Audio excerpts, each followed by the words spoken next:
So what I learned from this video is basically how to be a good lawyer. Well, not to be a good lawyer, but a great lawyer, and basically what not to do to be a bad one. So first off in the video, he starts talking about an important word to him called zeal. And the definition of zeal is great energy or enthusiasm in the cause of an objective. And then he says to be a good lawyer, you need to be okay with people saying, I don't know. Because the way he addresses I don't know is at first is people don't like the word, and like the words I don't know. And he's basically stated in the video that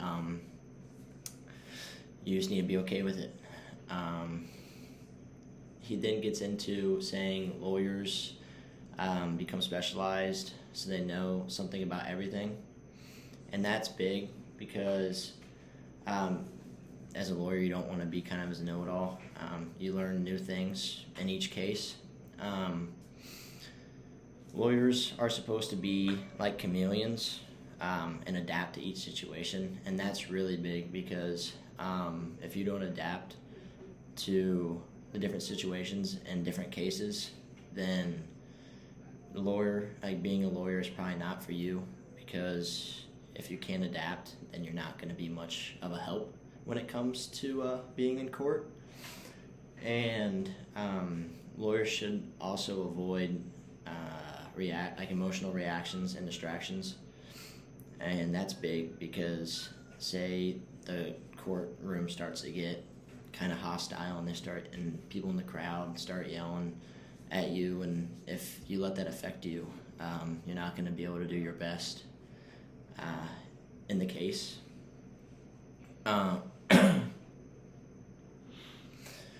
In the case, you should be able to argue, but also listen and see both sides, even if you don't agree with that side.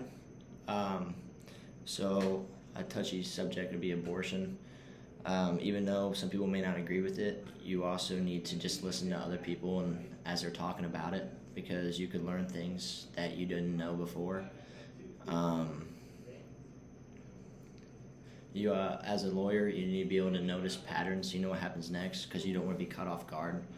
Because if you're caught off guard in a case, then it's not going to go well for you, and you won't be able to perform as well as you need to perform. Lawyers need to use all of their knowledge or abilities to best help the client, whether it's uncommon or unconventional, because as a lawyer, you're supposed to, no matter what, try to help your client out during the case. And if you can't do that, then people aren't going to hire you as a lawyer, because if you can't help them, why would they want to hire you and want you to work for them? And that's not good for any lawyer out there, because that's how you're going to make a living, is being a lawyer for different clients and being able to defend them or help them win the case. If both parties in the courtroom are playing by the same rules and fighting as hard as they can, you should just get results. And that kind of is like the Amber Heard and Johnny Depp case.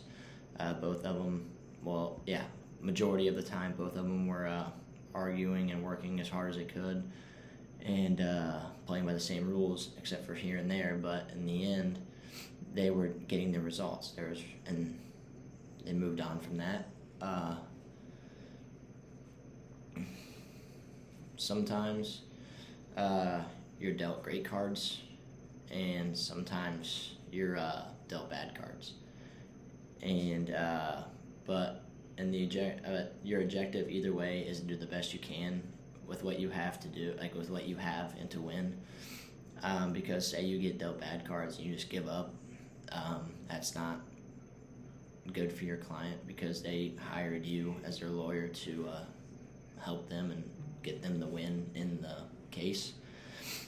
And even when you have the best cards, you can try super hard, and so people would want to hire you as a lawyer because they think you're really good, and then you get dealt bad cards and you just give up on them, then it looks really bad on the lawyer or you if you're the lawyer.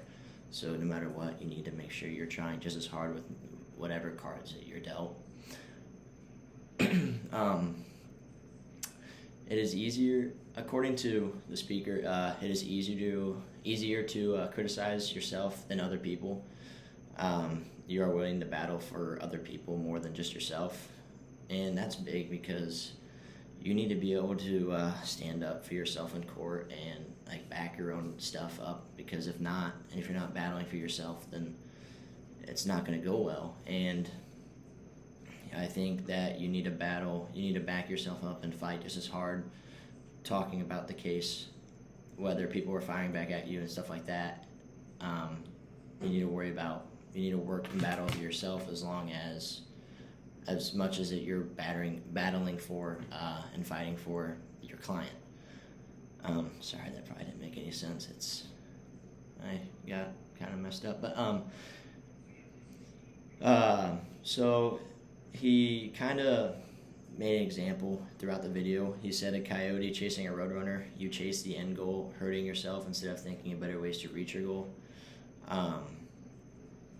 It's a step-by-step process to reach your goal. You don't just want to weigh yourself down trying to get your goal. You just got to take it step by step, no matter how long it takes or how fast it takes. You just can't weigh yourself down. You got to go step by step. I think this video, what he was trying to say is that it's better to realize that other people are going through struggles as well as not just you, and that if you keep being a zealous advocate for those around you and for yourself, that being a lawyer not only will be easier for you, but you also have a happier life, and you also have a happier life, a happier job, and I think people around you, yourself, and your clients will just be happier. So I agree with what this speaker was saying, because you need to not only care about your clients as a lawyer, but you also need to care about yourself.